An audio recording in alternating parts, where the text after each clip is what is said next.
Hey guys, tonight we're stepping into the most opulent, candlelit trap in Qing Dynasty history, the infamous 100-day banquet that tasted like glory and ended in disaster. You arrive at the Forbidden City just as the sky blushes peach and gold, the rooftops shimmering like scales on a sleeping dragon.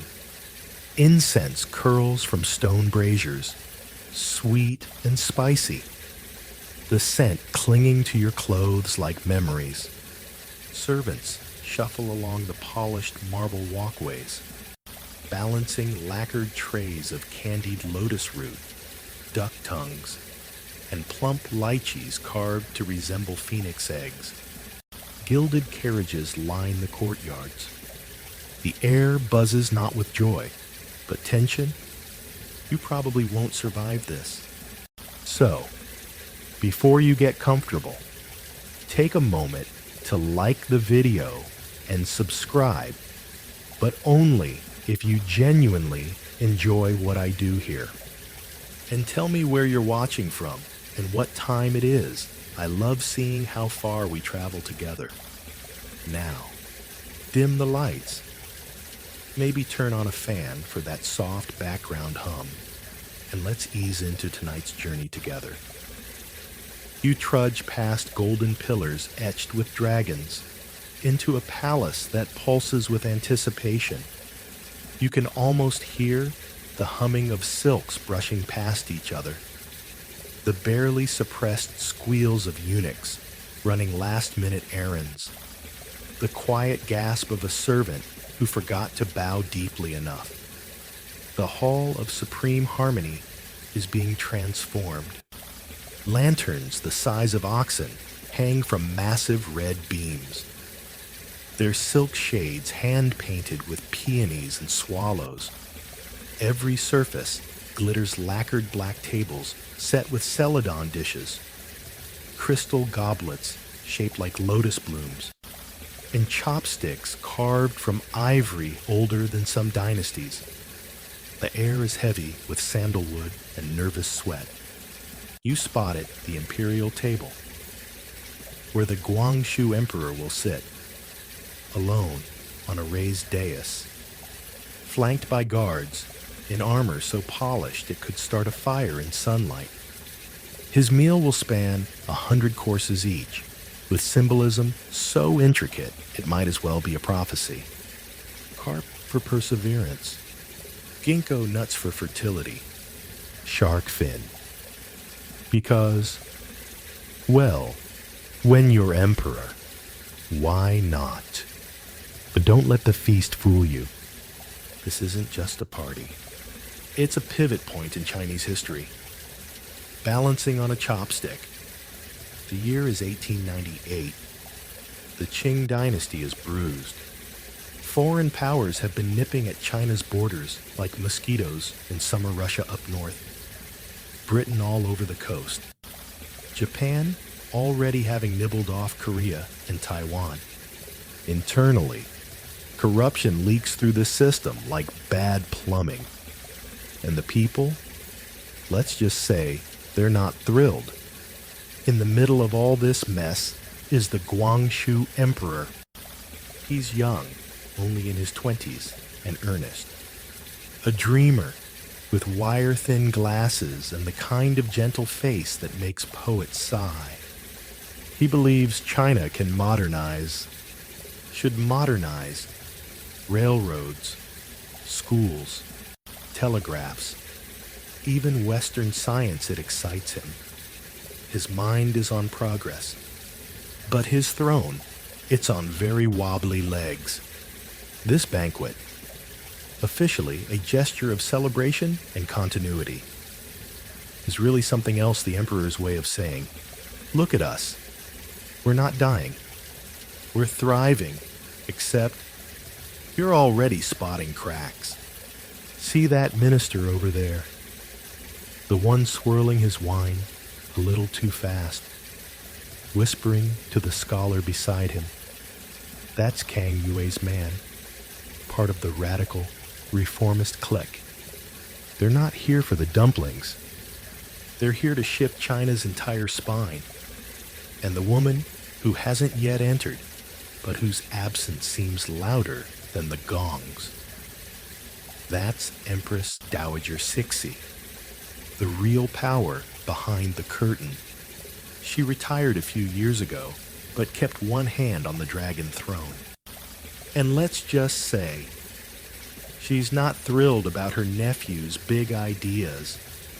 Historians still argue whether Guangxu's reforms were brave or suicidal, whether he was trying to save China or just earn applause from the West. But tonight, in the fluttering candlelight of the palace, none of that matters yet, because right now, all anyone sees is the pageantry. The way the dancers' sleeves move like sea foam. The way the music played on pipas and bamboo flutes drifts through corridors like a ghost that never learned how to stop performing. You edge closer to the emperor's dais. He's watching the show, but you can tell his mind is elsewhere. Maybe on his latest edict, one that forces old academies to teach modern science. Maybe on the foreign advisors waiting in side halls. Men in stiff suits with tiny spectacles, whose languages he only half understands, but whose ideas intoxicate him. Maybe on the Empress Dowager, who still has spies in his chambers, reading his correspondence before he does. A eunuch brings out a delicacy, a dish called Dragon's Mouth Delight. It's a creamy soup made from the lips of freshwater turtles. Supposedly boosts virility and wisdom. You suppress a shudder. It smells like pond and ambition. You overhear a guest say, "This reminds me of the banquet under Emperor Qianlong." Another answers, "Yes, but Qianlong had already won." You get it now. The food is sumptuous, the lights dazzling, but underneath, it's like silk stretched over a boiling pot. A few courtiers sneak out for fresh air. One, a young noblewoman in robes too elaborate to walk in, mutters to her companion, "They say the Empress Dowager hasn't been sleeping." The other replies, "She's waiting. She always waits." And you're just starting to realize this feast might be less of a celebration and more of a countdown. Out in the night, a breeze stirs the prayer flags along the palace eaves. They flutter like tiny hands trying to wave you away. But it's too late now. You've just taken your seat. And she's just walked in. She doesn't glide in. She doesn't announce herself with trumpets or peacock-feathered fanfare. No Cixi enters like the ghost of inevitability. You don't see her at first. You feel her. The air cools slightly, even though the lanterns still burn bright. Servants stop mid-step.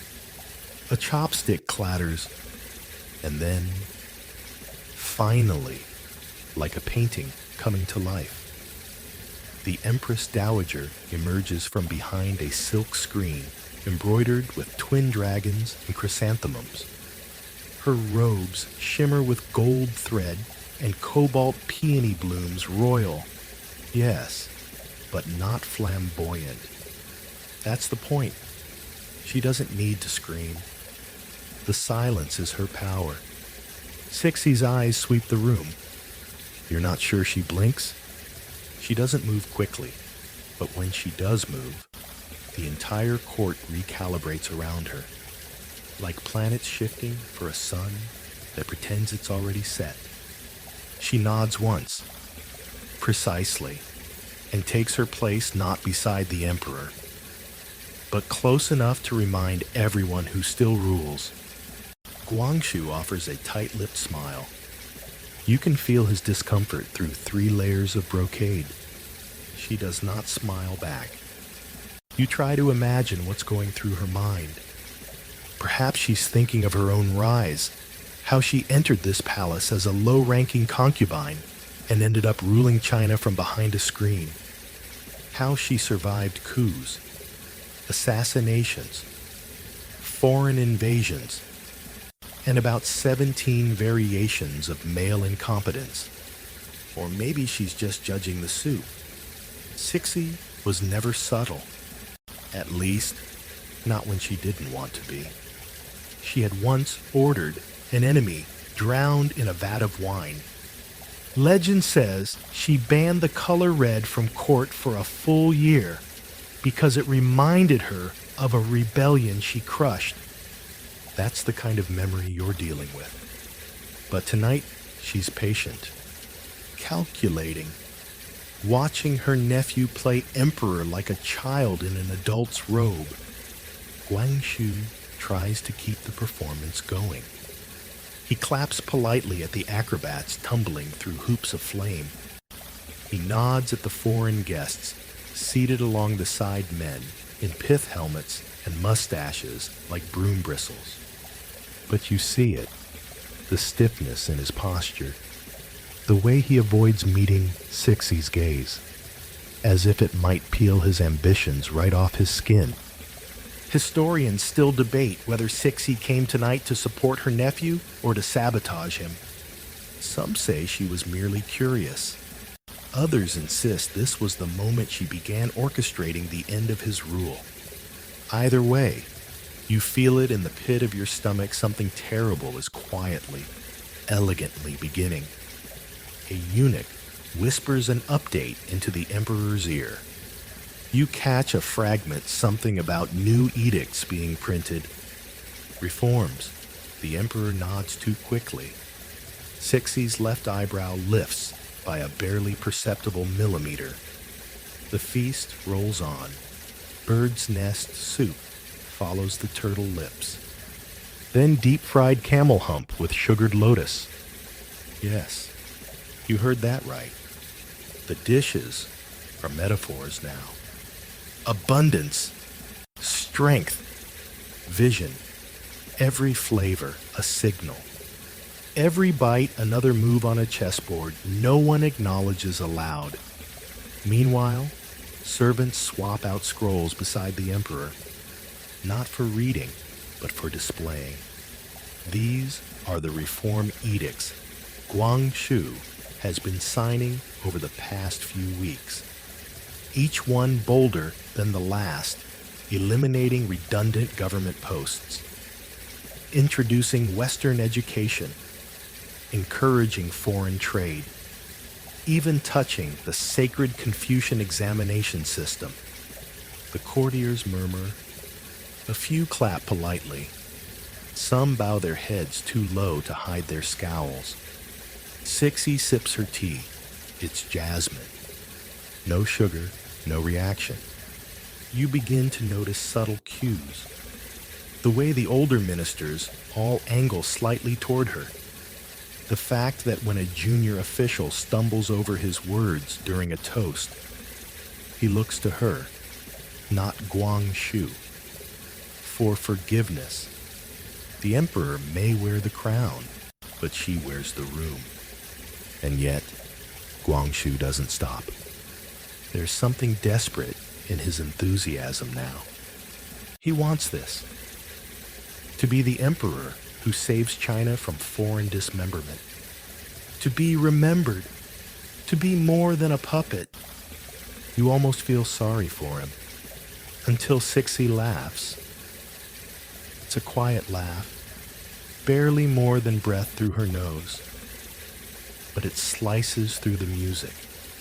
It lands like a cold hand on the nape of your neck. She speaks. You work very hard. My nephew. So many changes, all so quickly. One wonders if the palace roof will still be here tomorrow. With all this hammering, the room freezes. You hear a spoon drop. The emperor smiles stiffly. Sometimes the roof must be repaired before it collapses. A pause. Then she smiles. Just once. Thin and slow. like a curtain sliding closed on a final scene.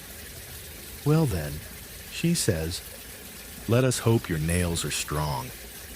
Emotion ripples under your skin. Not fear, exactly, but something close. You can almost hear the crack forming in the dynasty right there, between those two smiles. A mainstream historian might say, this banquet was ceremonial fluff. But you're here, and you see it for what it is, a showdown. Dressed in duck confit and poetry readings, you sneak a glance at one of the reformist ministers. He's sweating through his collar. Beside him, an older general dabs at his lip with a napkin, eyes never leaving Sixie. Back at your table, someone whispers. She'll never let it stand. Not this time. And you start to wonder, was this meal ever about celebration? Or is it the first move in a war of paper? Poison and patience. As the dancers return, swirling like silk ghosts beneath red lanterns, you realize the Empress Dowager didn't come to eat. She came to watch something die. You wake the next morning, if you slept at all, with the taste of last night's tension still coating your tongue. The palace is quieter now, like it's holding its breath. Outside, the Imperial gardens hum with cicadas, but even they sound nervous. Somewhere, a pipa plucks a lonely note, then falls, silent. Inside the Hall of Mental Cultivation, you see Guangxu alone well, as alone as an emperor ever gets. A few eunuchs hover in the corners, careful not to speak unless spoken to. He's hunched over a low desk, not eating, not writing, just staring. At what? You're not sure. Maybe the crack in the floor tiles. Maybe the future. He has no beard, barely a shadow of stubble. His face still looks boyish, but there are lines now at the corners of his mouth. Overnight stress does that to a man, especially one who's trying to reform a 2,000-year-old empire with a pen and too much idealism. You shuffle a little closer. The desk is covered in papers, scrolls, maps, some official, some hand-inked. One scroll reads, Reform of Military Exam Standards, Western Drills Mandated. Another foreign advisors to oversee treasury efficiency. You blink. One line in bold red ink reads simply, Private Academy in Hangzhou to teach Darwin. You whistle under your breath, not because you're impressed, but because this is how emperors get overthrown. You glance up and see Guangxu nod once, slowly. They must understand, he mutters, mostly to himself. If we do not change, we will vanish. Historians still argue whether he genuinely grasped the political hornet's nest he was poking. Some say he was a naive reformer. Others claim he was more cunning than we give him credit for. But standing here, you feel the weight pressing down on him. Hope, sure, but also dread. You can almost hear the slow drip of water behind the walls. The metaphorical rot he's trying to fix before the beams give way. He picks up a calligraphy brush. The hairs are badger, soaked in pine soot ink. It smells faintly medicinal. He draws the first stroke of a new edict. You don't get to see the rest, because a door creaks open and someone steps in. It's not Sixie. It's a man you've never met, wearing a scholar's robe and carrying a bamboo box under one arm. He bows, low and long. His name, you learn, is Tan Sitong, reformist, philosopher, firebrand, a rising star in Guangshu's court. Tan unrolls a diagram on the floor. It's a vision of a new China schools in every province. Telegraph wires stringing together the farthest mountains. Coal mines fueling trains instead of foreign ships. It's detailed, practical, hopeful, and it terrifies you. Because you know who else has access to this room, who else listens in, and who else already thinks these dreams are weapons. Guangshu listens carefully. He nods, points, asks questions. You almost believe he could pull it off. Until Tan utters a phrase that lands like a thunderclap. Your Majesty. It may be necessary to limit Her Majesty's involvement, or end it. The air goes cold. The eunuchs freeze. You freeze. Guangshu says nothing, but his silence is deafening. It stretches on for nearly a minute before he whispers, "Not yet." But I hear you. A bird outside the window lets out a shrill, anxious cry. The next few days blur together.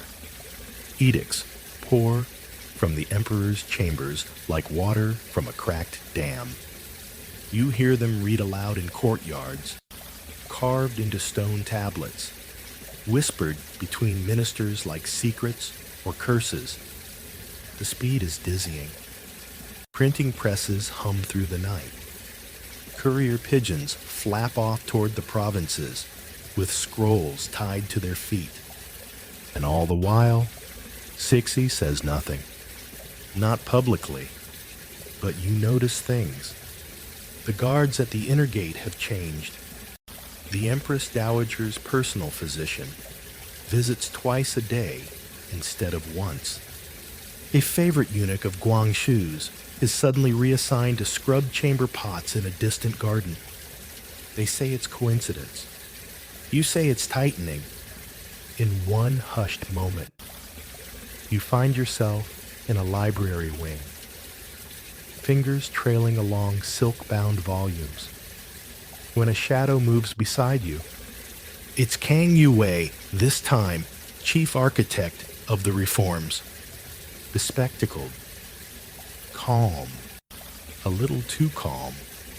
They say Her Majesty hasn't spoken with the Emperor in days. He whispers, "Perhaps she will not interfere." You raise an eyebrow. He smiles, thin and unreadable. Perhaps. Then, almost as an afterthought, we're preparing contingency plans. A secret rescue, should it come to that. You want to ask what that is, but he's already gone. Emotion coils inside you, something like awe and something like dread. This palace is becoming a battlefield. The weapons paper, ideals, influence. But the casualties, you suspect, will be very real. A few days later, a courier rushes through the halls, breathless and wild-eyed. He's from the coastal province of Fujian. A foreign gunboat has docked without permission. Demands are made. A port seized. No one says the word colonization, but it hangs in the air like smoke. Guangshu doubles down. Sixie drinks her tea. And the palace, it holds its breath a little longer. At night, you lie awake in your chamber. Outside, the lanterns flicker against the dark like stars too stubborn to die. Somewhere in the distance, a cat yowls. And in the room beside yours, a scholar coughs into a handkerchief streaked with ink. And maybe blood. You wonder if you'll still be here when the feast ends. Because it hasn't. Not really. The music may have stopped. but the curtain's still open, and someone, somewhere, is quietly sharpening a knife. You're not sure what wakes you, maybe a dream, maybe just that sixth sense you get from being too long in a place that smells like secrets and sandalwood. Either way, it's early, pre-dawn, the kind of silence that makes you feel like the palace is holding something back. You slip through the corridors, past silent guards with faces like carved jade, past koi ponds and moon gates and sycamores heavy with dew. You're heading to the outer court, where a whisper has started to drift between walls like incense something's changed. And then you see it, a carriage, closed, lacquered, carried by 8 men instead of wheeled, which means it's moving someone who shouldn't be seen. It's heading toward the ocean terrace, the Dowager's domain. Inside, you assume, is Guangxu, not sitting in state, but being moved. Historians still argue over this moment. Did he walk into Sixie's trap willingly? Did he think he was meeting to reconcile? Only to be seized and sealed away, like a misbehaving prince from a Ming-era cautionary tale. You don't know. But what you do know is this: the 100 days of reform just ended. 99 days and some hours, if we're being precise. One servant mutters that the emperor is taking rest for his health. Another swears he saw him dragged by the sleeve. A third says Guangxu spat at one of the eunuchs. No one agrees. Everyone avoids the subject like a cracked teacup they're pretending isn't leaking. You follow, quietly, heartsick. At the Garden of Tranquil Longevity, the door's shut behind him. He won't come out for a long, long time. Inside, the room is pleasant enough. There are calligraphy scrolls on the wall. A carved jade dragon sits on a shelf. Food is delivered promptly, if blandly. But make no mistake, it's a prison. The windows are barred. Letters are censored. Visitors are vetted, silenced, or disappeared. And Sixie steps back into the throne room like she never left it. She wears white jade earrings and a subtle smile, like someone who's just cleaned out a wasp nest and plans to enjoy her tea in peace now. Thank you very much. Ministers bow so deeply you can hear their knees pop. Eunuchs trip over themselves. And you stand there, watching history do something very ugly in a very quiet way. At a ceremonial gathering the next day, she makes it official. The emperor is resting. She says, "We must not disturb his peace with the burdens of governance." Then she reappoints the old ministers, cancels the reforms, reverses the edicts. Kang Yue vanished. Tan Sitong hunted. The reform movement is declared dangerous, subversive, foreign tainted. Anyone caught whispering its ideals is exiled or worse. A pamphlet found under a pillow is reason enough for torture. You try to breathe. You try to stay invisible. Because if there was ever a time to be quiet in the Forbidden City, this is it. Still, something gnaws at the edges of your sleep. A splinter of guilt, because you remember the look on Guangxu's face. That he believed. That he tried. And now he's nothing more than a ghost behind a silk screen. Meanwhile, the banquet continues. Literally, Sixie hosts one that very evening. Candied hawthorn skewers, steamed duck with chrysanthemum petals, laughing courtiers, flutes, zithers. Not a word about what just happened. You're handed a cup of plum wine so sweet it burns your throat. A young noble leans over and whispers, "Isn't it lovely how everything's back to normal?" You want to scream, but instead you smile. Because that's how survival works in this place. Still, the fear, it's in the walls now. Every cough sounds like a spy. Every misplaced scroll feels like a trap. Even the koi in the pond swim more cautiously. You spot one with a nicked fin and think maybe they know too. And then you hear the news. Tan Sitong has been captured. They found him hiding in a friend's home outside Beijing. He didn't run, didn't disguise himself, just waited. When the soldiers came, he bowed once and said, "I knew you'd come. Do what you must."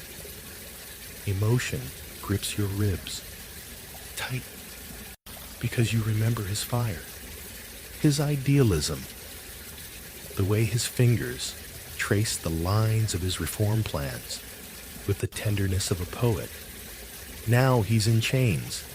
Kang Yue miraculously escaped. A sympathetic official helped him flee by boat, hiding under fishing nets and pig feed. He makes it to Japan. You hope he stays there. But Tan, he writes a final letter. He says he's proud. That reform is worth dying for.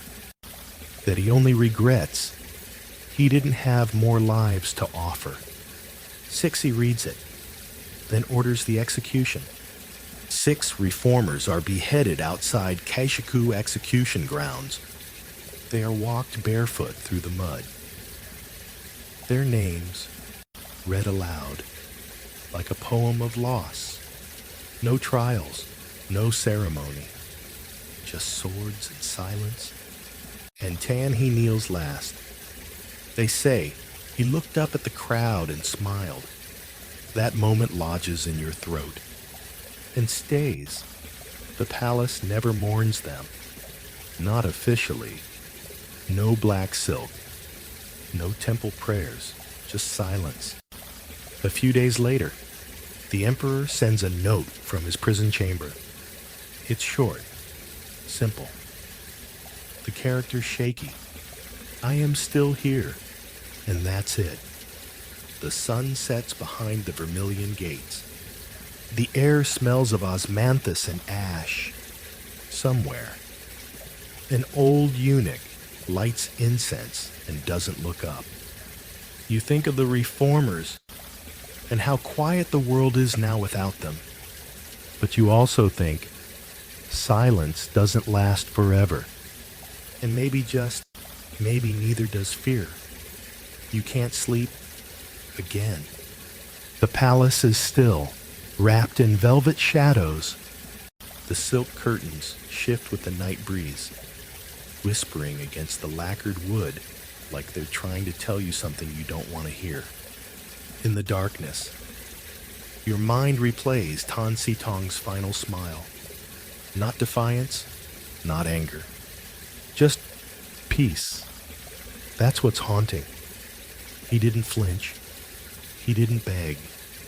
He believed so deeply in a future he'd never see that he welcomed death like an old friend. You sit up because you hear something.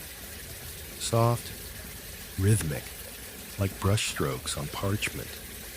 You follow the sound, tiptoeing past nodding guards and silent courtyards until you reach a hidden corridor you didn't know existed. The door is open just a sliver, and inside, by candlelight, you see him, Guangshu, alive, not free, not even remotely powerful, but breathing, writing. The brush in his hand dances with urgency. His fingers are thinner, his cheeks sunken. He's older, somehow. though only a few months have passed. His isolation has carved lines into his soul. You almost don't recognize him. He's writing a letter over and over. He scratches out the same lines the people suffer. The dynasty rots. I was wrong to wait. You suck in a breath. He hasn't given up. Emotion swells in your chest, an ache of awe and helplessness. He's imprisoned in a palace that was once his, betrayed by a woman who once raised him like a son. And still, he writes, historians still argue whether Guangxu had any real plan left, whether his persistence meant anything at this point.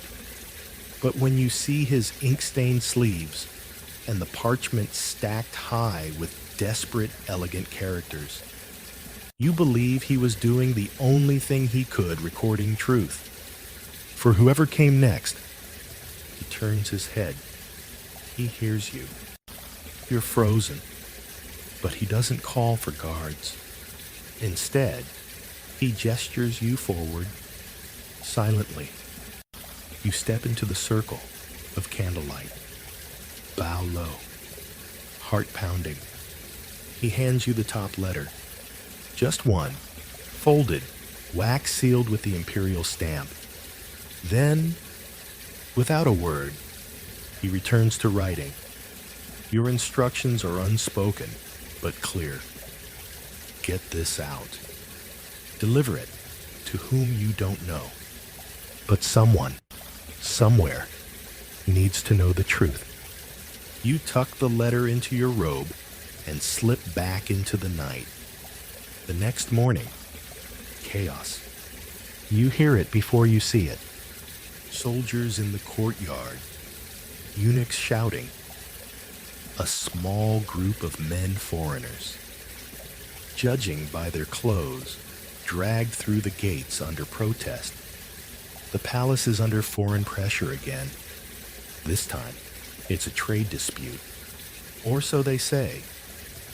But you sense the real issue is trust. Or lack of it. Sixie appears on a raised platform. She's flanked by high-ranking bannermen, and her eyes scan the crowd with the cold sharpness of a sword tip. She speaks softly, but her voice carries, the Qing dynasty will not be dictated to by outsiders or traitors. Our traditions are not for sale. The crowd cheers. You don't, because you know that Guangxu's vision wasn't about selling tradition. It was about saving it. Still, that vision is fading. Already, reform schools are closed. Printing presses dismantled. Rail projects canceled. Foreign instructors sent home.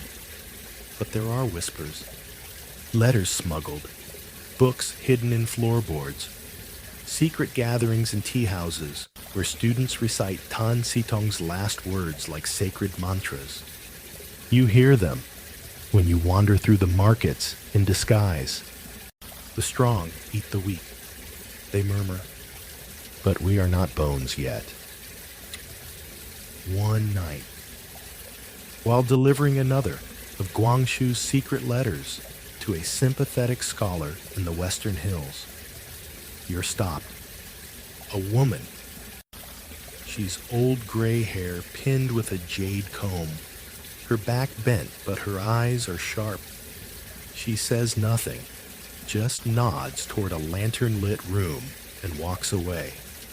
Inside, two men argue over a map, a hand-drawn plan of the Forbidden City. Red ink marks a chamber near the northern wing. You realize they're planning something. Maybe a rescue, maybe a coup, maybe both. But they stop when they see you, and everything goes quiet. Then one of them says, "Did he write again?" You nod, hand over the letter, and leave before they can ask your name. Because in times like these, It's safer not to know. Back at the palace, Sixie grows more powerful each day. Her portraits are everywhere. Now her image, painted with deliberately softened eyes, but always seated on a throne. Fingers wrapped around dragon-carved armrests, like she owns the dynasty. She begins work on a new summer palace. Yes, another one. The last was looted during the Second Opium War. This one will be grander, more serene, and escape. You watch as artisans haul marble, carve phoenix motifs, and whisper to each other about the strange irony of building a pleasure palace with funds meant for a navy. The money from military upgrades reallocated. You stare at the giant marble boat rising by the lakeside. It doesn't float, it never will, but it looks impressive. Historians still debate whether this was madness or method. Was she trying to prove imperial majesty with a permanent monument, or did she simply not understand how close the dynasty stood to the edge? You run your hand along the marble. It's cool, lifeless, and you think this boat will survive longer than the fleet ever did. A week later, there's word from the south. Anti-foreigner riots. Christian missionaries attacked. German diplomats killed. It starts as scattered incidents, but spreads like brush fire. And from that fire, a name begins to echo. The Boxers. A secret society with fists raised to the heavens and slogans tattooed on their bodies. Support the Qing. Destroy the foreigners. At first, the court dismisses them as peasant rabble. But soon, even palace servants whisper the name. And then, one day, Sixie says it aloud. She calls them a righteous force. And just like that, the fire has official fuel.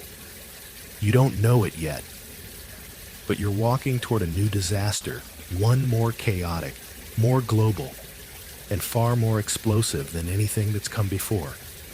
And somewhere behind a barred window, the Emperor is still writing, still dreaming, still waiting. You wake to the sound of drums, not the festive kind, the deep, rolling ones that make your bones feel hollow. War drums. And though you're still inside the Forbidden City, miles from any battlefield, you can feel the storm getting closer. Outside, the air is thick with incense and dust. Another procession marches through the gate's soldiers in mismatched armor, red sashes tied around their heads, eyes wild with belief. Boxers. At first glance, they're barely trained. Pitchforks instead of rifles, magic talismans instead of military orders. But they move like men with purpose, like zealots, and that's what makes them terrifying. Sixie stands atop a newly built dais in the Hall of Supreme Harmony, staring down at them with her unreadable half-smile. The Boxers are loyal, she declares. They protect the dynasty where foreign powers seek to destroy it. You glance around. The bannermen nod. The ministers bow, but you feel your stomach twist, because you know what's coming. See, the Boxers believe in spirit possession, that bullets will pass through them, that the gods have made them invincible. They chant, they punch the air, they burn foreign flags in the palace courtyards and shout slogans like China for the Chinese and death to the foreign devils. You see a young boy, no older than 10, eyes rolled back as he dances in a trance. believing he's filled with the Monkey King's fury. And still, you remember that Imperial Navy that never got built? The foreign powers are watching, and they are not amused. Germany, Russia, France, Britain, America, Japan, each has diplomats stationed in Beijing, traders, missionaries, and troops. All have suffered Boxer attacks in the countryside. Then comes the breaking point. The German ambassador is murdered in broad daylight while trying to deliver a protest letter. It's not just a spark. It's dynamite. And the foreign powers respond with stunning speed. 8 nations unite to form an alliance. They demand protection of their embassies and the arrest of Boxer leaders. Sixie laughs, literally. You're there when she hears the ultimatum. She waves her fan, amused. Do they think they can frighten me with paper and signatures? And then she makes her decision. She declares war, not on a single nation, on all 8. The 8-nation alliance: Britain, France, Germany, Italy, Austria, Hungary, the United States, Japan, and Russia. A military machine with rifles, artillery, and years of imperial ambition against barefoot fighters who believe they can stop bullets with charms inked in chicken blood. Historians still argue whether Sixie truly believed the Boxers could win, or if she saw them as pawns to delay the inevitable foreign advance. Some say she wanted to send a message. Others think she'd grown out of touch. You, standing there, watching the palace guards scramble to reinforce paper gates.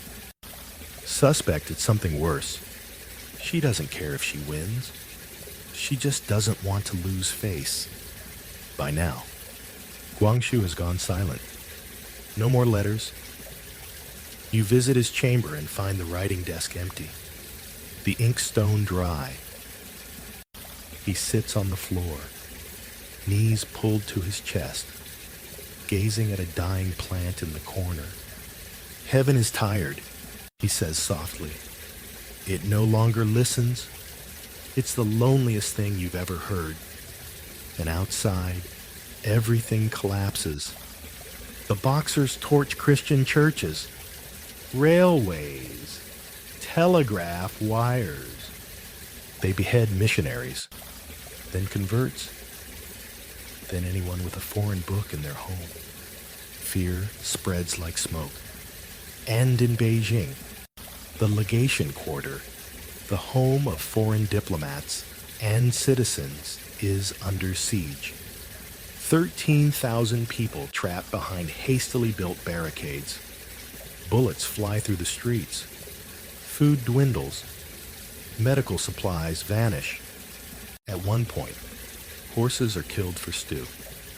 Then rats. Then belts boiled in river water. You hear the rumors before you see the truth. The palace sends no aid.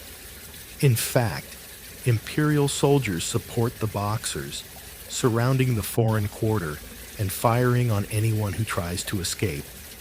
It's treason, by any modern definition. And yet inside the palace, banquets continue. Yes, really. Sixie hosts another moon viewing party, while cannon fire echoes in the distance. She reclines beneath painted lanterns and eats lotus cakes, praising the resilience of the nation. A string quartet plays in the background. The ministers smile, nod, pour more wine. You excuse yourself before you scream. In the streets, beyond the palace walls, people are starving, crying, dying. You sneak into the legation quarter one night, through an old drain pipe. You just want to see for yourself. And what you find is sobering. A British officer tends to a wounded child with bandages made from his own shirt. A Chinese translator prays quietly as bullets strike the wall behind him. And a young American woman, barely 18, clutches a rosary in one hand and a pistol in the other. You leave a bundle of dried food, some stolen medicine, then slip back through the sewers, because while your heart may live with the dreamers, your body still belongs to the court. You return to the Forbidden City just in time to see panic bloom. The Eight-Nation Alliance has landed in Tianjin, and they're marching toward Beijing.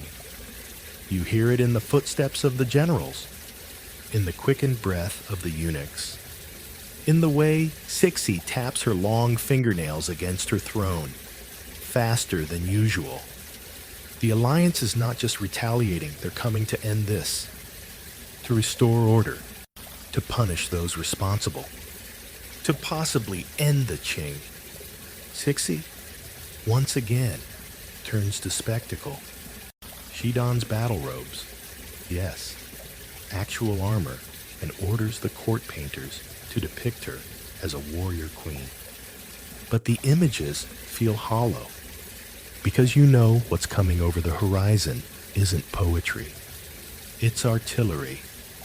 And then, one night, you hear the words that change everything. We must flee. You blink. Did the Empress Dowager say that? She did. Cixi, who once mocked foreign threats, now orders the entire court to evacuate. Disguised in peasant clothes, no less. She will flee like the rest of them. You pack in silence. The palace, once the heart of a kingdom, is now a sinking ship, and you're being thrown overboard with silk-wrapped bundles of jade and history and shame. The next morning, you join the Imperial caravan, disguised as a kitchen servant. Behind you, the Forbidden City smolders in the heat. Ahead lies exile. And somewhere, in the middle of that chaos, you catch a final glimpse of Guangxu, still locked away, still watching, still waiting for a rescue that may never come. You walk. Dust cakes your throat. Your back aches. Your silk slippers were never made for this. But you walk. The Imperial caravan stretches along the dirt road like a broken dragon, its tail scattered with the detritus of a fleeing dynasty, gold-covered parasols, cracked lacquer boxes, scrolls of courtly poetry fluttering away in the wind. It's August, 1900. You're not alone. Hundreds march with you, eunuchs, concubines, ministers, servants. The Empress Dowager rides in a covered litter, draped in plain gray linen. A disguise. She no longer wears the phoenix crown. No court music announces her passage, but everyone knows who she is. Cixi, fleeing her own capital. The irony is unbearable. The Empress, who declared war, now runs like a thief in the night, leaving behind a city besieged, a people betrayed, and an emperor still locked away. You glance back once Beijing vanishes in the haze. You wonder what it sounds like now. Cannon fire, screams, silence. The Eight-Nation Alliance has entered the capital, and you're not there to see it. You hear stories along the way. Foreign troops looting the summer palace. Soldiers posing in front of imperial thrones. Churches restored. Boxers executed. The siege is over. The legation quarter survives barely. Some call it a miracle. Others call it a turning point. Historians still argue whether the court's escape was strategy or pure cowardice. Some suggest Sixie always planned to regroup and return. Others think she panicked. You're walking beside her, and even you can't tell. In the small towns you pass, people watch with a strange mixture of fear and curiosity. Few bow, some scowl. Once, in a village market, an old woman spits at the Imperial guards. You half expect someone to punish her. No one does. The dynasty's authority is already fraying. You sleep in abandoned temples, eat cold rice from cracked bowls, and huddle under stars with ministers who once lectured on protocol for pouring tea. They snore now. Robes dirty, wigs crooked, too tired to pretend. And then, after weeks of marching, you arrive in Xi'an, a ghost of a capital. Sixie takes over a governor's residence, cleans it up with silk and incense, and begins issuing proclamations like nothing's changed. She holds morning court in a borrowed throne room, signs edicts with imperial flair, and sips tea with lotus blossoms floating in her cup. But the illusion's thin. You see it in her eyes. She's buying time. Letters arrive from foreign envoys. Demands for reparations. Apologies. Punishments. The word abdication is whispered behind fans. You overhear ministers arguing late at night. Some suggest surrender. Others argue for another rebellion. But no one has answers. Just fear. And then one day, unexpectedly, Sixie summons you. You kneel on a woven mat, forehead to floor. When she tells you to rise, your knees crack like dry bamboo. I need a messenger, she says. You nod. You are loyal. You nod again. She looks tired. For the first time, really tired, her voice softens. There is a boy, a nephew, hidden in the south. He must be protected. You realize she's thinking beyond this crisis. She's planning a future. The Guangxu Emperor is still locked in the Forbidden City, but she's already preparing for his successor. You're handed a scroll, sealed, marked with the Imperial chrysanthemum. She says nothing else. You leave the next morning. Your journey south is quiet at first. Fewer guards, less ceremony. You blend in with the travelers, merchants, monks, fleeing boxers. The roads are scarred with signs of war. Burned villages, abandoned carts. A child sleeps in the hollow of a tree, clutching a broken doll. You leave food beside her and move on. In Hunan, you find the boy. He's 10, big eyes, nervous. You deliver the scroll to his caretaker, a scholar with missing teeth and a sharp tongue. He reads it in silence, then burns it.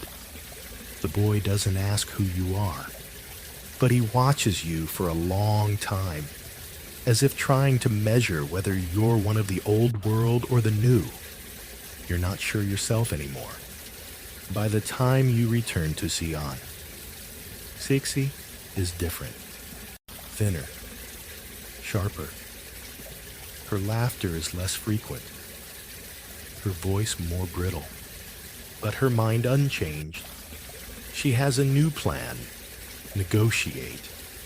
The same empress who once mocked diplomacy now pens a letter to the allied nations. She blames the chaos on rogue officials, on the boxers, on miscommunication. She writes, "The throne, regrets the loss of life, and seeks harmony under heaven. The foreign powers agree to talks, but they don't trust her, and they want the Guangxu emperor, not Cixi. So she prepares another act. Back in Beijing now, under foreign occupation, Guangxu is brought forward. Still alive, still quiet.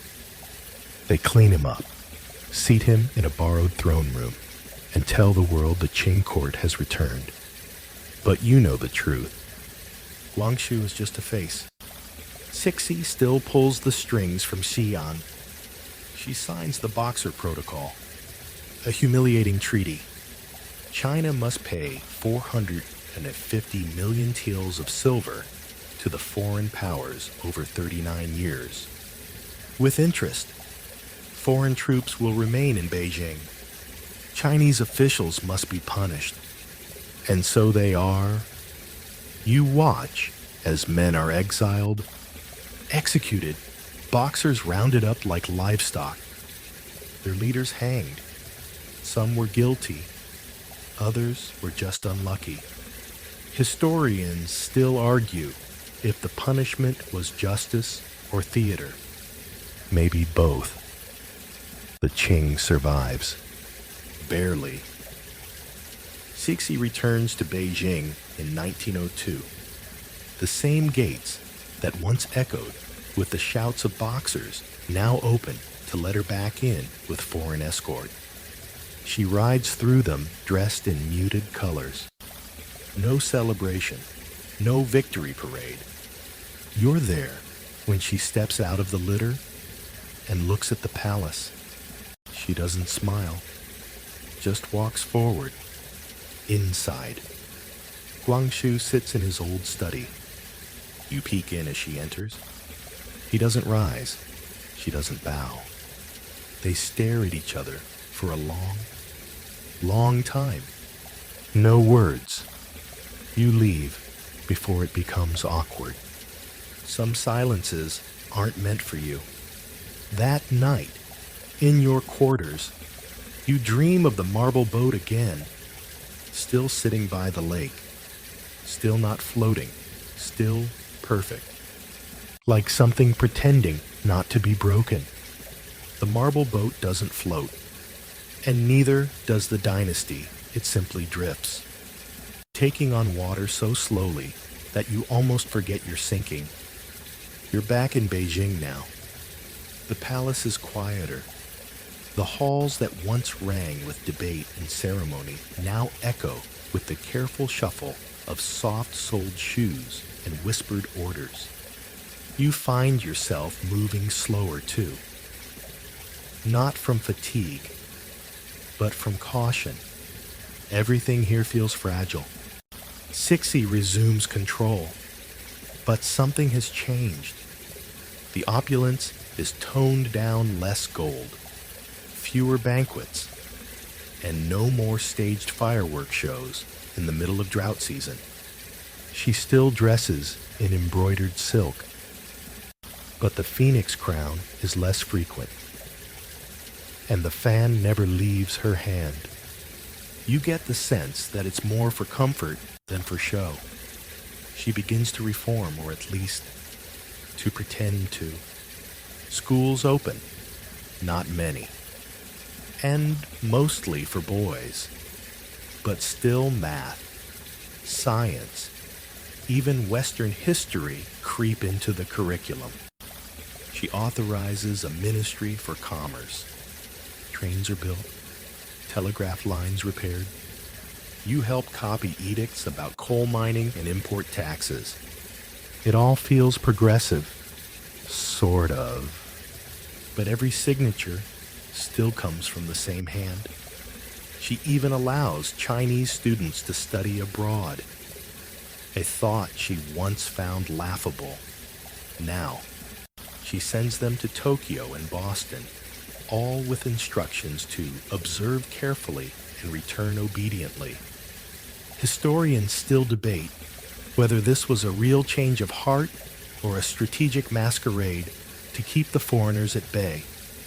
You watch her in court one day, pausing over a photo of a train engine, her brow furrowed not in wonder, but in calculation. She doesn't marvel, she measures. What can be taken? What can be used? What can keep her in power? Guangxu, meanwhile, is a shadow. He walks the gardens alone, trailing his fingers over stone railings as if touching proof of his own confinement. You see him most often at dusk, when the light is soft and forgiving. Sometimes he nods at you, faint recognition in his tired eyes. He never speaks. Rumors begin to grow around him, that he's sick, that he's lost his voice, that he's writing a manifesto in secret to rally revolution. You're not sure what to believe. All you know is this: he's still not ruling. Not really. And then, as if the universe has grown bored of the waiting, it lurches forward again. A wave of students, fresh from their foreign education, return to China brimming with ideas, dangerous ones. They talk of democracy, of constitutional monarchy, of Japan's success in modernizing. They quote Rousseau and Sun Yat-sen with equal confidence. They write pamphlets. Some of them even dare to question Confucius. One night, you find one of those pamphlets under your mattress. Someone slipped it there. It's handwritten, furious, filled with exclamation marks and drawings of broken chains. The title, Wake Up, Sleeping Dragon. You don't sleep much that night. Within the court, there's panic. Sixi calls emergency meetings. Ministers argue over whether to ban foreign returned students or embrace them.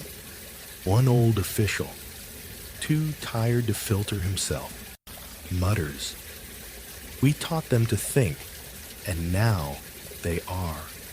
Sixi makes another pivot. She announces plans for a constitution. Not immediately, of course. That would be reckless. But eventually, maybe in 10 years, she sends a delegation abroad to study European parliaments. You don't make the list, but you hear from a friend that they visit France, England, and even Russia. They give us nice chairs. He writes in a smuggled letter, but no one thinks we're serious. Back home, the people are less patient. Protests begin in the south. Anti-Qing graffiti appears in cities like Guangzhou and Changsha. Some is clever. The dynasty may have ruled for 200 years. One reads, but so did mold on our walls. There's one moment you won't forget. A young scholar, barely older than 20, is dragged into the palace courtyard for distributing revolutionary literature. You're there. You're holding scrolls when it happens. He kneels, bloodied. Unbroken, Sixi asks him. Do you know what you've done? He looks her dead in the eye. I've planted seeds. She orders his execution. But you remember his words. The seeds are everywhere, even in the court itself. Because here's the thing, not everyone in the palace is loyal anymore. Some of the eunuchs have joined secret societies. Some of the scholars pass messages to rebels.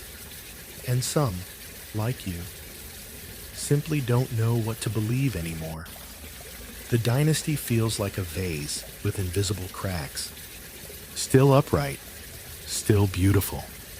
But one hard knock from the inside, and it'll shatter. And then, in 1908, the air in the Forbidden City changes again. Sixi is ill. At first, no one dares speak it aloud.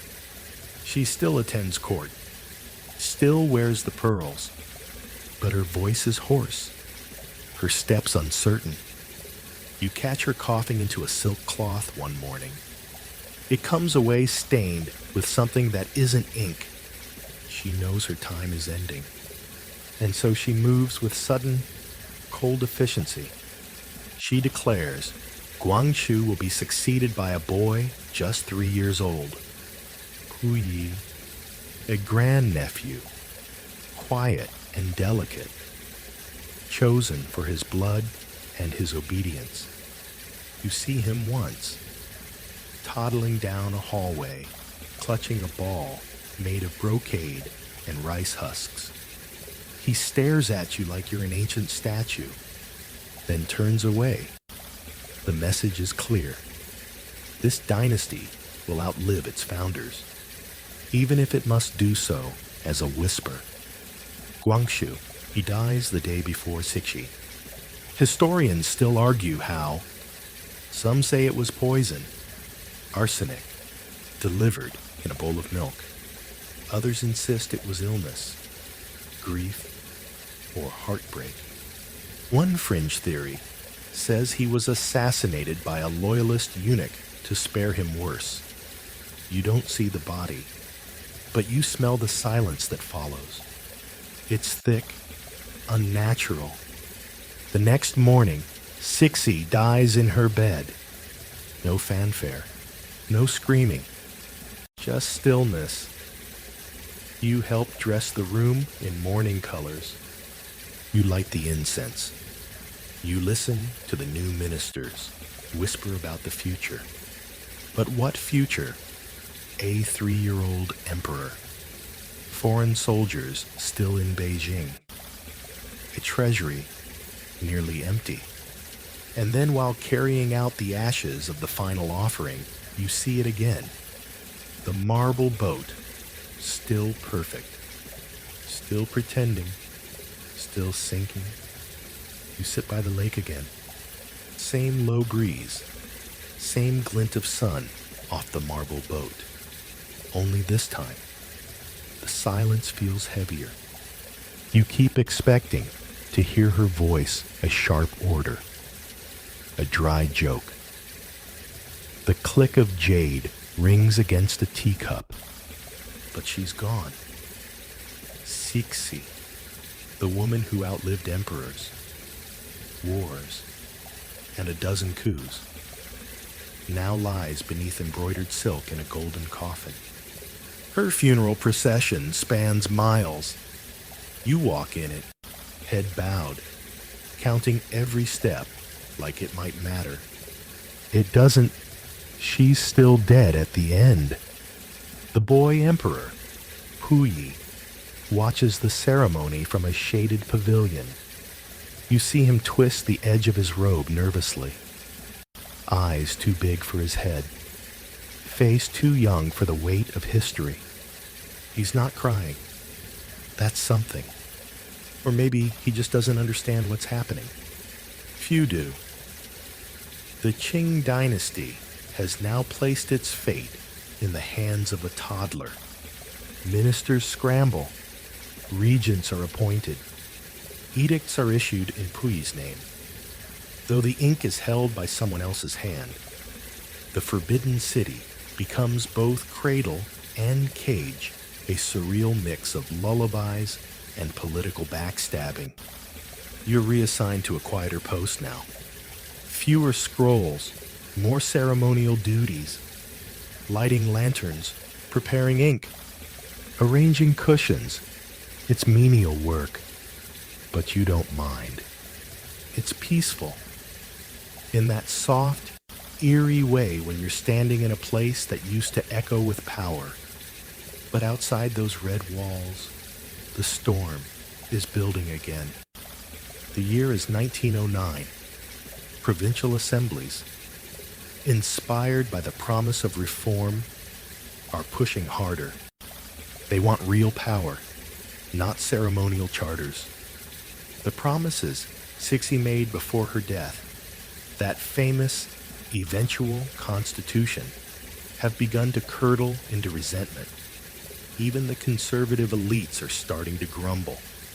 And then there's the army, the Beiyang army, modernized under Yuan Shikai. looms like a question mark.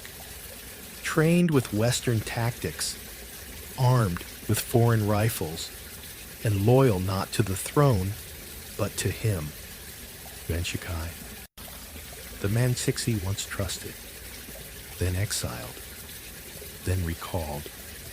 You remember the way she used to say his name like swallowing vinegar. He's waiting, watching. Historians still argue whether he loved the dynasty or merely tolerated it for convenience. What's clear is this: he has a plan, and the boy on the throne is not part of it. Meanwhile, in the south, Sun Yat-sen continues to stir the embers. You hear his name whispered more often now, in markets, in tea houses, even within the palace kitchens, where one cook got dragged away after being caught humming a revolutionary anthem while slicing radish. The revolution of 1911 doesn't begin with a bang. It begins with a mutiny. Wuchang, a city on the Yangtze. The local new army, young, angry, and tired of waiting, rises up. The revolt spreads like spilled ink. Provinces begin declaring independence from the Qing, one after another. Hunan, Shanxi, Sichuan, like dominoes, falling faster than anyone predicted. You read the dispatches in disbelief. The Qing dynasty is unraveling not by foreign invasion, but by internal combustion. And in Beijing, panic. Puyi's regents don't know what to do. Half the ministers want to crush the rebellion. The other half want to negotiate. But no one wants to take responsibility. It's like watching dancers spin on a crumbling stage. So they turn to Yuan Shikai. Of course they do. They bring him back. You watch him arrive, clad in military uniform, face unreadable. He doesn't bow to the child emperor, just salutes, that's all. He takes control of the Beiyang army, and then he negotiates, not just with the court, but with the revolutionaries. It's treason. It's genius. Historians still argue whether Yuan saved China from civil war or simply hijacked the revolution for his own gain. The truth, as usual, is smeared in ink and blood. January 1912, in a quiet, ceremonial room. The edict is drafted. The Qing dynasty abdicates. Puyi, 6 years old, becomes the last emperor of China. You watch as the seal is pressed to the page. The weight of 268 years ends in one gesture. There is no thunderclap, no morning bells, just a boy, blinking in confusion, while grown men cry behind screens. You don't cry, you just feel hollow. The Forbidden City does not empty overnight. Puyi is allowed to stay. For now, a strange arrangement, he remains emperor in name, but only within the palace walls. Outside, China becomes a republic. Yuan Shikai becomes president. You now serve in a place that is neither imperial nor public. A museum with living ghosts. You help light lanterns for festivals that no longer exist. You sweep steps that lead nowhere. The guards still wear Qing uniforms, though their loyalty is more to habit than crown. One night, you find yourself alone in the Hall of Supreme Harmony. You sit on the cold floor, watching moonlight seep through the carved windows. You wonder, was any of it real? The rituals, the hierarchy, the dragon robes, the forbidden fruits of the Imperial kitchen. It feels like a dream you were too deep in to question. And then you hear a child's footsteps. Puyi. He's in pajamas, holding a toy elephant made of jade. He walks past you without speaking, climbs the steps to the throne, sits, not like an emperor, like a boy pretending. He makes the sound of a trumpet, then yawns, then leaves. You sit there a long time after he's gone. Outside, fireworks go off. Not for the New Year, for the Republic, but inside, it's still the Qing. At least, for now. The air inside the Forbidden City feels thicker now, less the scent of sandalwood, and more like the weight of ghosts not quite ready to leave. You wander the maze of corridors, half expecting the walls to whisper secrets from their centuries of watching. The Republic is declared outside these walls, but inside, you're stuck in a liminal space. The boy emperor, Puyi, is still here, a living relic, trapped between a fading past and a restless future. You notice the palace staff growing restless. Some talk quietly about joining the new government. Others cling to old loyalties, hoping the dynasty might rise again like a phoenix from the ashes. The eunuchs, once invisible shadows, are now little more than ghosts themselves, walking reminders of a bygone era. Yan Shikai, the new president, is a figure of paradox. Powerful, cunning, but also deeply insecure. He tries to consolidate control, using the remnants of the Qing court to legitimize his fragile rule. You hear that he even sought to crown himself emperor at one point, an ironic twist for a man who helped end the dynasty's reign. Historians still debate if Yuan's attempt to restore the monarchy was a desperate grasp at power or a calculated move to stabilize China. Whatever the case, his plan fails spectacularly. Provinces rebel, warlords rise. The Republic fragments before it can truly begin. Back in the palace, you witness Puyi's world shrinking day by day. His attendants grow fewer, his lessons less frequent. The boy emperor's days are filled with endless rituals designed to keep him docile, while the outside world careens toward chaos. You catch him one afternoon, staring long and hard at a broken porcelain vase. He runs his finger along the jagged edges, the fragility mirroring his own existence. You offer him a small smile, but he doesn't look up. The palace gardens seem different now. The once vibrant flowers wilt prematurely, and the koi in the ponds swim listlessly. Even the birdsong feels muted. It's as if the entire place is mourning the loss of its soul. You recall a fringe theory suggesting that the Forbidden City itself holds a kind of spiritual energy, a pulse that beats with the dynasty's fortunes. When the dynasty falls, so too does this pulse, leaving the palace a hollow shell. In 1914, war breaks out in Europe another distant storm. China, though divided, feels the tremors. The great powers circle like vultures, eyeing concessions and spheres of influence.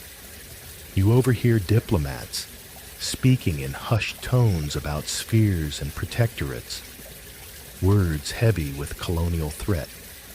Despite it all, Puyi remains a child, growing taller, quieter, and more resigned. You watch as he clutches a worn-out teddy bear during evening lessons. A rare glimpse of innocence amid the political machinations. You begin to wonder how much longer this fragile charade can last. How much longer the boy emperor can remain a symbol for a dynasty that no longer commands the world outside its walls. Then, one evening, you hear rumors of an edict that will change everything. A final break in the delicate balance. And this time, it's not coming from the palace. It's coming from the revolutionaries. The revolutionaries move swiftly. You hear whispers of secret meetings held in smoke-filled rooms beneath flickering lanterns, where men and women speak of justice, equality, and a new China free of emperors and emperors' shadows. Their words are sharp as knives and just as dangerous. Outside the Forbidden City, the streets pulse with unrest. You can smell the acrid tang of burning paper and hear the distant roar of crowds chanting slogans that cut through the quiet like a scythe. The old order is crumbling faster than anyone anticipated. And you're caught between watching history unfold and trying to stay invisible. The year is 1917, and Puyi is now 10 years old, a child trapped in golden chains. Dressed in silk robes he barely understands, his eyes no longer hold the wonder of youth, but a haunted distance. Like a boy who's seen too much silence, you notice his gaze drifting to the palace gates, as if longing to escape the maze of red walls and carved dragons. But there's nowhere for him to run, no kingdom left to rule. Then comes the most unexpected twist. The warlord Zhang Xun stages a bold attempt to restore the Qing dynasty in Beijing. For 11 days, Puyi is proclaimed emperor again, and the palace stirs with the promise of revival. Lanterns burn brighter. The marble boat glimmers under moonlight, and for a fleeting moment, the past seems to claw its way back. But the restoration collapses under the weight of its own hubris. Zhang Xun's forces are no match for modern armies, and the Republicans quickly crush the attempt. The brief return to imperial rule is remembered now mostly as a bizarre footnote, a historical hiccup. Historians still debate whether Zhang Xun's move was a sincere bid to revive tradition or merely a desperate power play by a fading warlord. You watch Puyi after the collapse, his face pale, his body trembling. The boy emperor, who was never really an emperor, now feels even more like a ghost. And yet, life inside the palace continues its eerie routine. Ceremonies for a dynasty that no longer exists. Banquets for guests who don't arrive. And endless days filled with the echo of lost grandeur. You find yourself drawn to the quiet moments, the crackle of burning incense, the faint scent of chrysanthemums drifting through the halls, the soft scrape of silk on polished floors. These small sensory details become anchors, reminders of a world slipping away. One evening, Puyi pulls you aside. His voice is barely above a whisper. He asks about the world beyond the palace, about what freedom means. You hesitate, unsure how to explain a world so vast and cruel. He looks at you with eyes too old for his years. Will I ever leave this place, he asks. You have no answer, because even you don't know. The future feels uncertain, like a thick fog rolling over the Forbidden City's stone walls. You can only wait and watch, because history, as you've learned, doesn't pause for anyone. The palace feels colder these days, not just because winter bites deeper, but because the walls seem to absorb the quiet desperation around them. You walk past empty chambers where tapestries once fluttered, now gathering dust. The scent of faded jasmine lingers faintly, a ghost of happier times. Pu Yi, now a teenager, drifts through the halls like a shadow. His regal robes hang loose, his posture no longer commanding, but weary. You catch him practicing calligraphy, the brush strokes shaky, as if trying to hold on to something slipping away. Outside, China is unraveling fast. The Republic is more fragmented than ever. Warlords carve out their own territories, battling each other for power and resources. The ideals of 1911 seem distant and fragile, lost in a maze of blood and ambition.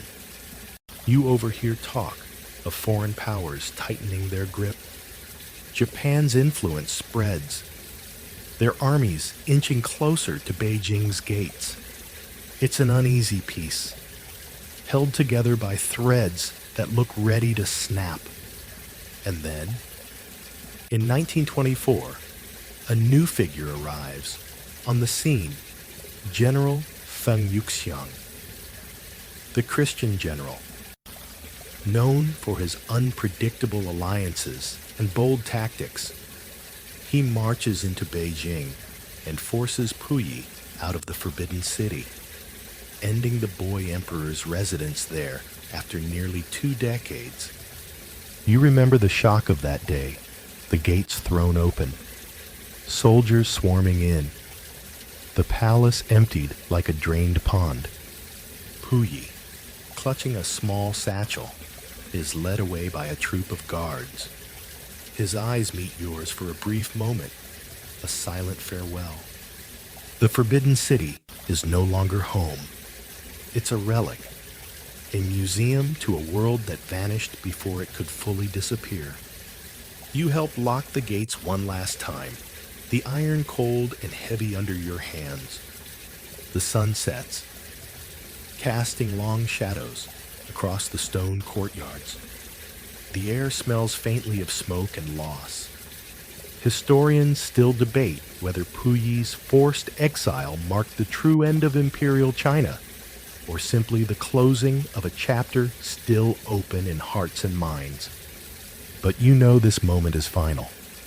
Pu Yi's journey continues in strange new directions, from exile in Tianjin to a puppet ruler under Japanese control years later. You won't follow him there, but his story haunts every corner of the city you once served as you walk away from the palace.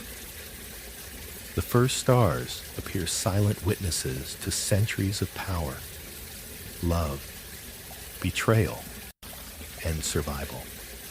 You think about all you've seen, the opulent banquets, the secret plots, the fragile boy emperor, and the iron-willed empress dowager, and you realize history isn't just dates and battles. It's people lost, found, and forever changed. Years drift by like falling petals, soft but unstoppable. You find yourself in a small room, far from the glittering halls of the Forbidden City. The air is heavy with the scent of old paper and ink. The quiet rustling of books, your new constant companion. You've turned to chronicling the chaos you witnessed, the last breaths of a dynasty, the rise of a new China. You can't help but reflect on Pu Yi. Now, a man caught between worlds. His life seems a tragic play, written by forces far beyond his control. You recall the stories of his youth, how he was cloistered within walls of gold and silk, only to be thrust into exile and later into the arms of foreign powers seeking to manipulate him. The 1930s bring turmoil again. Japan invades Manchuria, creating the puppet state of Manchukuo. With Pu Yi installed as its emperor. You read reports of this surreal court, a pale echo of the grandeur you once knew, set against a backdrop of war and occupation. It's a cruel irony the last emperor becomes a figurehead in a regime that many Chinese see as betraying their homeland. You wonder what goes through his mind. Does he remember the Forbidden City's marble floors, the scent of incense in the Hall of Supreme Harmony? Or is he too lost in the maze of politics and survival? Historians still argue whether Puyi was a victim, a collaborator, or something in between, a man shaped by impossible circumstances, trying to grasp at dignity in a fractured world. Meanwhile, you focus on your own survival. The world outside has become a whirlwind of warlords, revolutionaries, and foreign soldiers. The familiar rhythms of palace life are replaced by the unpredictability of modern China.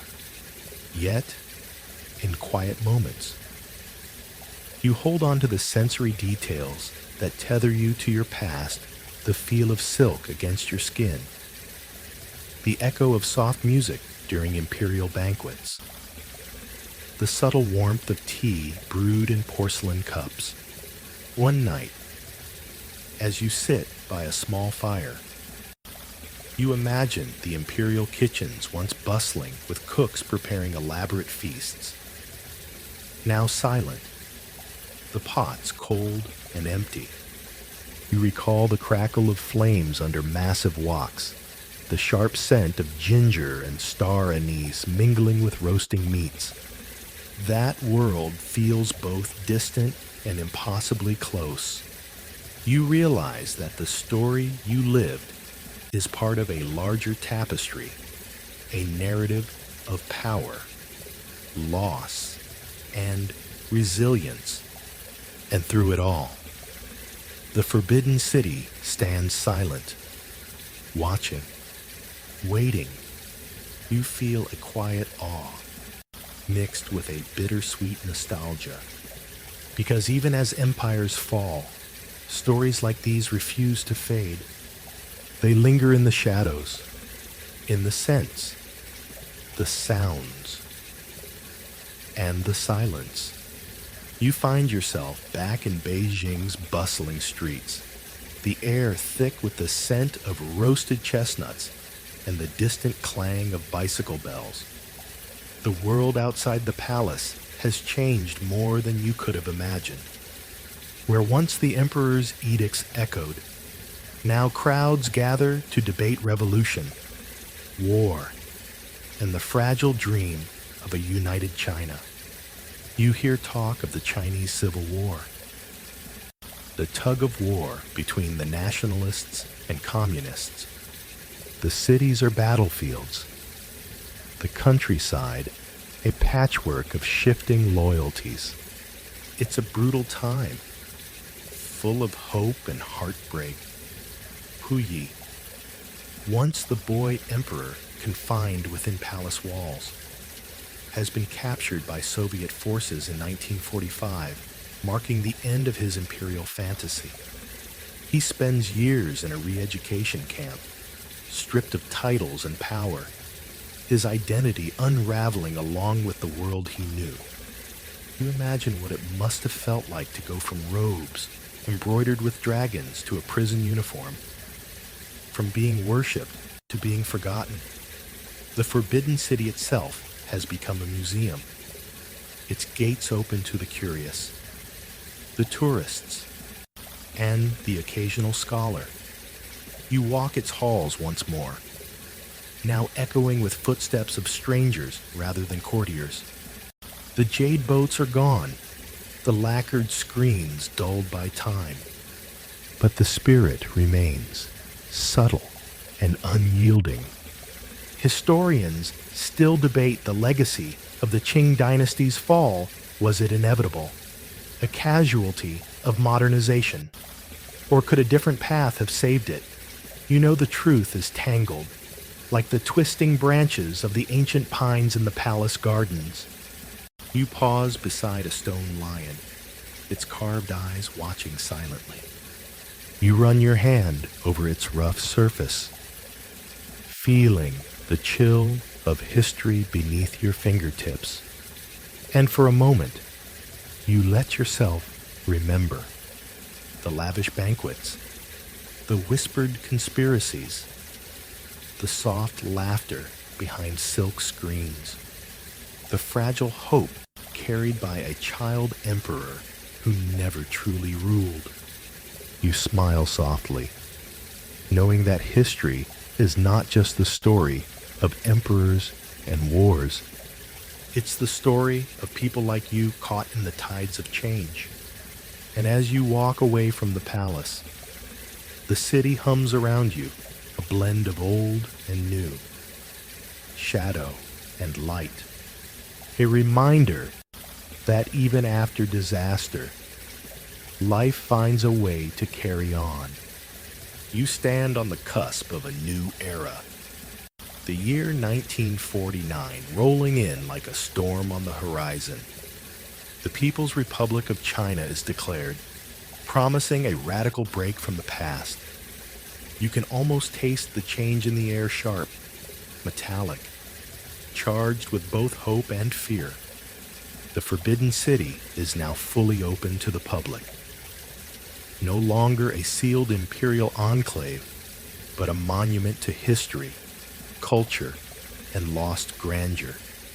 Tourists wander the vast courtyards, snapping photos, their voices echoing off centuries-old walls. You watch them, feeling both pride and sorrow. Puyi's story has taken another twist. He's released from prison in 1959 and lives quietly in Beijing as an ordinary citizen. Working as a gardener in the botanical gardens, you imagine him tending to flowers, a far cry from his days of ruling an empire that no longer exists. There's a strange poetry in it, the last emperor growing roses instead of ruling millions. Historians still argue how much Puyi's later life reflects personal redemption or the erasure of a painful past. Was he finally free? Or just another prisoner of history? You wander through the palace halls, now empty of silk robes and imperial fanfare. The scent of incense replaced by the faint smell of aged stone and dust. You pause before the throne in the Hall of Supreme Harmony, imagining the ceremonies that once filled the space with noise and color. You recall that sense of awe from your first days here. The heavy silence, now feeling like a gentle reminder history isn't a single story, but a series of overlapping lives, choices, and consequences. As you leave the palace, the sun dips low, casting golden light over the rooftops and red walls. You breathe in the cool evening air, the distant sound of children playing mingling with the faint hum of the city. You think about the 100-day banquet, how a single event can embody the splendor and downfall of an empire. The lavish meals, the political machinations, the fragile hopes wrapped in silk and jade. And you realize that, like the empire itself, the banquet was both magnificent and doomed. A brilliant flash before the inevitable darkness. The story you've lived and told tonight lingers in your mind. A quiet echo beneath the night sky. You close your eyes, feeling the weight of centuries settle softly around you. And as you drift toward sleep, you wonder what tomorrow's history will hold. Now it's 1967, and Beijing is vibrating with a new kind of energy, more volatile, more dangerous. The cultural revolution sweeps across the country like a wildfire, and no one, not even ghosts of emperors past, is safe.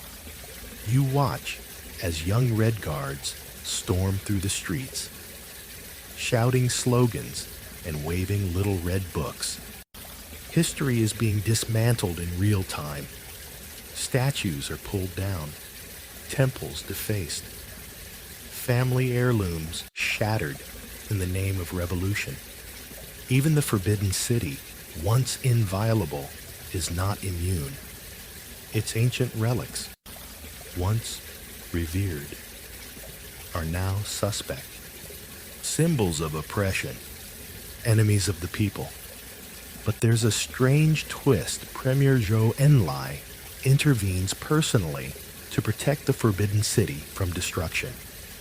He recognizes its cultural value, its role as the heart of 5 centuries of Chinese civilization.